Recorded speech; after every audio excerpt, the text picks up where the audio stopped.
ॿुधूं था त बीबी जेको आहे उहो कीअं औरतुनि खे अॻियां आणींदी हुई या उन्हनि खे कीअं फ़ैसिला साज़ी में शामिलु कंदी हुई ऐं कीअं जेको आहे सॼो उन्हनि जे हवाले सां ॻाल्हि ॿोल हलंदी हुई। त नुज़र पठान खां पुछूं था, असांखे ॿुधाइजो त बीबी जॾहिं पहिरियों दफ़ो इलेक्ट थी हुई ज़राइनि जे मुताबिक़ असांजे, त तव्हां उन वक़्तु उते मौजूदु हुआ ऐं तव्हां असांखे इहो ॿुधाइजो त उन वक़्तु बीबी जो रिएक्शन छा हो?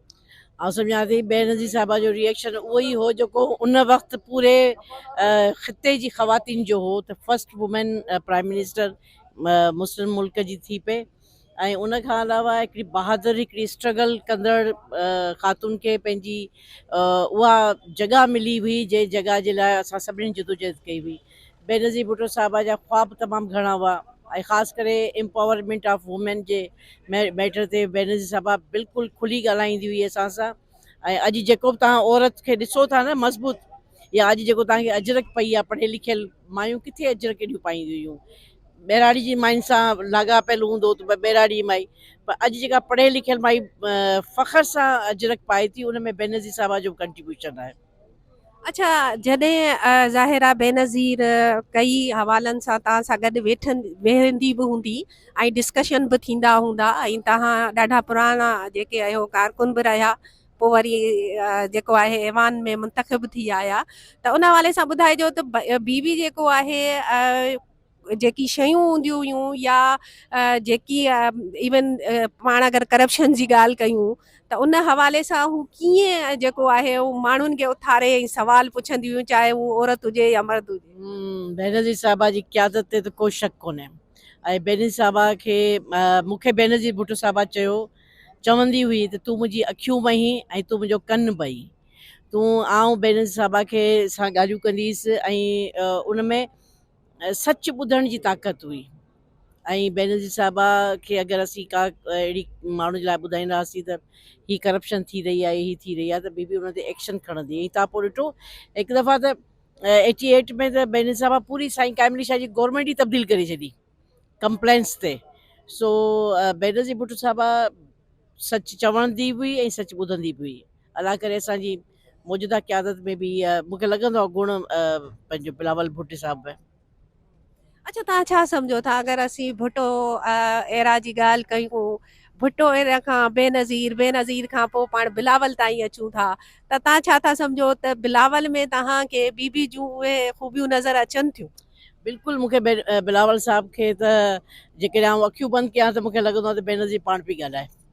ऐं हू बेनज़ीर साहिबा सां गॾु घणो रहिया, पंहिंजी वालदा खे सॼे हिन स्ट्रगल पीरियड में ॾिठो आहे। ऐं हींअर जेको बिलावल साहिब जा जेके स्टेप्स तनज़ीमी लिहाज़ खां जेके हू खणनि पिया, ऐं सम्झां थी त बेनज़ीर भुट्टो साहिबा अगरि हिन दौर में हुजे हा त इहे ई स्टेप्स खणे हा। यकीनन शहीद मोहतरमा जो कंट्रीब्यूशन आउं सम्झां थो त लाज़वाल कंट्रीब्यूशन आहे जमहूरियत जे हवाले सां, अवामी हक़नि जे हवाले सां। ऐं मोहतरमा जी एतिरी महिनत हुई, एतिरियूं कुर्बानियूं हुयूं, एतिरो हुनजी स्ट्रगल आहे, एतिरी मूवमेंट आहे जो हुनखे जदोजहद जी अलामत सम्झो वेंदो हो ऐं हुनखे जमहूरियत जी अलामत सम्झो वेंदो। ऐं डिसंबर जीअं ईंदो आहे तीअं बीबी जो उहे यादगिरियूं, बीबी जा उहे जलसा, बीबी जूं उहे तक़रीरूं ऐं ग़रीबनि जे लाइ, हिन मुल्क जे लाइ, आइन जे लाइ, जमहूरियत जे लाइ जेका पाण पतोड़ींदी रही। ऐं बीबी साहिबा 30 साल जेका आहे उनजी सियासी ज़िंदगी रही, जंहिंमें रुगो 5 साल बीबी साहिबा जेका आहे उहा इक़्तिदार में रही ऐं बाक़ी 25 साल जेका आहे उन जदोजहद कई आइन जे लाइ, जमहूरियत जे लाइ, ग़रीबनि जे लाइ। ऐं इन्हनि मां त इहो चवंदो त उहे जेके 5 साल गुज़रिया ॿिनि हुकूमतुनि दौरान, तॾहिं बि उन जदोजहद कई त हिन मुल्क में जेको आहे हक़ीक़ी जमहूरियत रहे ऐं पार्लियामेंट जी सुप्रीमेसी रहे ऐं अवामी हक़नि ते जेको आहे उन कॾहिं बि सौदेबाज़ी कोन कई। 27 दिसंबर इस मुल्क का वो बदनसीब दिन है जो शायद इस मुल्क की तारीख़ में इस तरह का दिन कभी नहीं आया। इस मुल्क ने बीबी जैसी लीडर को खो दिया। अब जो आपका सवाल है कि बीबी के साथ किस तरह की यादें हैं या बीबी किस तरह की लीडर थी, तो बीबी यकीनन एक उस लेवल की, उस पाए की लीडर थी जिस लेवल की और जिस हैसियत की लीडरशिप शायद हमें दोबारा नसीब न हो। ये हमारी बहुत बड़ी बदनसीबी है। यकीनन हमने पहले भुट्टो साहब को गंवाया है, फिर बीबी को हमने गंवाया है, तो ये बड़ी तल्ख यादें हैं, ये रहेंगी इस मुल्क के साथ। साॻियो विजन आहे जेको शहीद ज़ुल्फ़कार भुट्टो शुरू कयो, रोटी कपिड़ा मकान सां गॾु माण्हुनि जी खे मतिलबु पंहिंजो सियासत में आणण वारो, जेको ड्राइंग रूमनि में सियासत खे कढी घिटियुनि में रोडनि ते मैदाननि में खणी वियो ऐं पब्लिक खे उन में पार्टिसिपेट करायूं। साॻियो विजन जेको हुयो मोहतरमा शहीद जो हुयो, ऐं उहो साॻिए विजन खे अञा हिन ज़माने जे ज़रूरतनि ऐं हालात खे साम्हूं रखी करे वधीक बहितर अंदाज़ में बिलावल भुट्टो ज़रदारी खणी हले पियो। ऐं असांखे उमेदु आहे त जेको बुनियादी तौर ते जेको मक़सदु हो सभिनी जो साॻियो हो, अवामी ख़िदमत ऐं अवाम में रहणु। सर हिकिड़ो बस ॿियो सुवाल आहे त तव्हां जो कुझु यादगिरियूं अहिड़ियूं आहिनि जेके बीबी सां गुज़ारियूं हुजनि? ॾिसो, असां उन वक़्तु मां गवर्नमेंट सर्विस में हुउसि ऐं उन वक़्तु पॉलिटिक्स में नओं मतिलबु मां आयो हुउसि। बीबी साहिब असांजी मुलाक़ातूं असांजूं रहियूं, असांजी मतिलबु जहाज़नि में थी, हिकु ॿिनि जाइनि ते असांजी मुलाक़ात थी। त बेनज़ीर साहिबा जो ज़ुल्फ़कार भुट्टे साहिब जे जलसनि में असां वेंदा हुआसीं, नंढा हूंदा हुआसीं, शिकारपुर में आया उन जलसनि में वेंदा हुआसीं। ऐं बीबी शहीद सां बि असांजी मुलाक़ातूं रहियूं।